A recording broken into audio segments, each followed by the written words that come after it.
Assalamualaikum.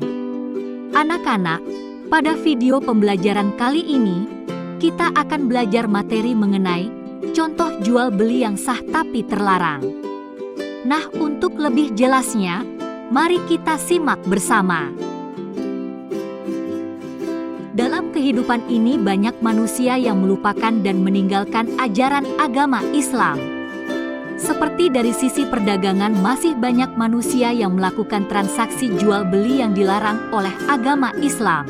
Faktor penyebabnya ialah kurangnya pengetahuan seseorang dalam berdagang atau jual beli dan lemahnya keimanan seseorang kepada Allah Subhanahu wa Ta'ala. Itulah penyebab utama mengapa mereka masih melakukan transaksi jual beli yang terlarang. Untuk itu, marilah kita semua meningkatkan keimanan kita kepada Allah Subhanahu wa Ta'ala agar mendapatkan jalan yang diridhoi oleh Allah Subhanahu wa Ta'ala dan selamat di dunia dan akhirat. Berikut adalah contoh jual beli yang sah tapi terlarang. Contoh yang pertama yaitu membeli barang yang sudah dibeli orang lain yang masih dalam masa khiyar. Apa itu khiyar? Khiyar artinya boleh memilih antara dua, yaitu meneruskan akad jual beli atau mengurungkan, atau dengan kata lain menarik kembali atau tidak jadi jual beli. Dari Abu Hurairah, Rasulullah Shallallahu Alaihi Wasallam bersabda, "Janganlah di antara kamu menjual sesuatu yang sudah dibeli oleh orang lain." Hadis riwayat muttafaqun alaih. Kemudian contoh yang kedua yaitu membeli barang dengan harga yang lebih mahal dari harga pasar, sedangkan dia tidak ingin pada barang itu, hanya semata-mata supaya orang lain tidak dapat membeli barang itu.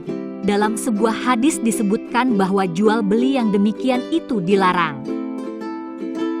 Kemudian contoh yang ketiga yaitu membeli barang untuk ditahan agar dapat dijual dengan harga yang lebih mahal, sedangkan masyarakat umum memerlukan barang itu.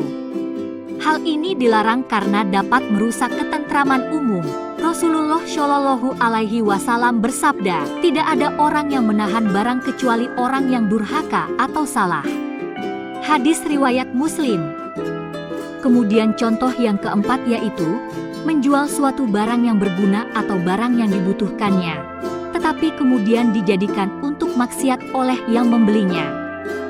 Kemudian contoh yang kelima yaitu mencegah orang-orang yang datang dari desa di luar kota, lalu membeli barangnya sebelum mereka sampai ke pasar, dan sewaktu mereka belum mengetahui harga pasar. Hal yang demikian tidak diperbolehkan karena dapat merugikan orang desa yang datang, dan mengecewakan banyak orang karena barang tersebut tidak sampai ke pasar.